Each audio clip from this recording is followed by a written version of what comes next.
Okay, in this example I'm looking at a decision tree and random forest, and I'm using the iris dataset.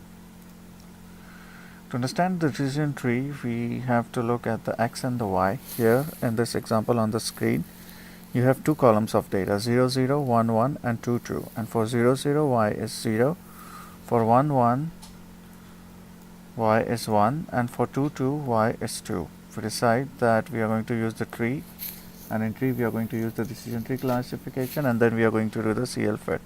So when you do 4, 4, it predicts 0.4, 0.4, it predicts 0. But when you're going to do like 3, 3, it's going to predict 2. Since it's a decision tree, it's going to only produce the results that are given. It's not a regression model, so it's going to predict this. So if you go to a small value, it predicts the smaller one. If you go to a big value, it produces the bigger one. So it draws a decision tree out of that. We can draw that decision tree and also do a pictographic view. In our example, we want to draw a decision tree classification for iris dataset. So we are importing decision tree and iris dataset and initiating this decision tree classifier. Iris data is the data which has got sepal length and width and petal length and width, and the iris target dataset. Now in the target, you have only three types of things that are possible. To run this, we install Python GraphViz. We run the iris dataset and we create the GraphViz, and then we create the decision tree. And this decision tree, it goes deeper and it works with a very high accuracy to give us the final thing. So how to read this decision tree? In this decision tree, we ask the question, is the petal length less than 2.5? If that's true, then it's Setosa, and it's 50 out of 50 cases that we got it right. If it's less than 2.45 and that is false, then is it less than, if it's not less than 2.45, which means that it should be greater than. If it is greater than, then we find another question, is the petal width less than 1.75? Another two question, yes and no. Always the left hand side is yes and the right hand side is no. And is the petal length less than 4.95? And you see the width of this thing goes down and down. We never decided what should be the depth of the decision tree, so it went deep all the way as much as it can, and it predicted everybody. There is nothing wrong because this green is for versicolor and this is for versicolor, this blue is for virginica, and this blue is for virginica. The darker it means that it was able to predict rightly. This class came out to be virginica, but two were misrepresented, so this was not right value. Whenever you get a high accuracy, like the second one is versicolor, you get this green as more dark green.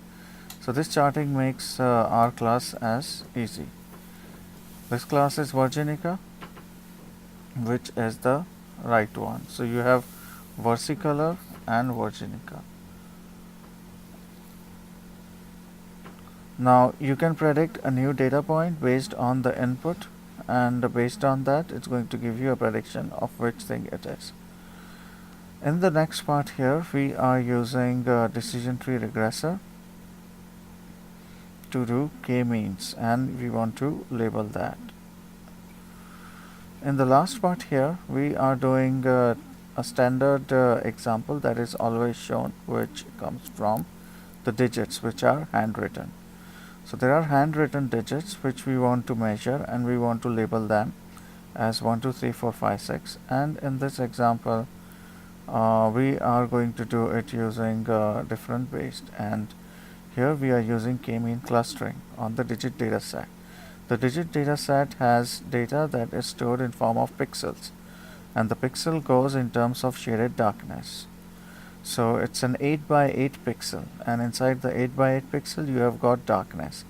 The 0 means no darkness and 8 means high darkness. When we do that and we run that, then we find out that we can load the digits in terms of prediction.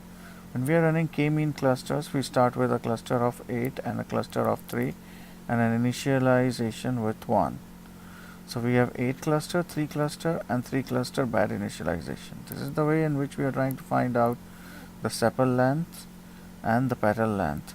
Now we already know that the answer is 3, so when we let the computer search for the best answer, it automatically gives us the 3 answer. So this last example is again iris, which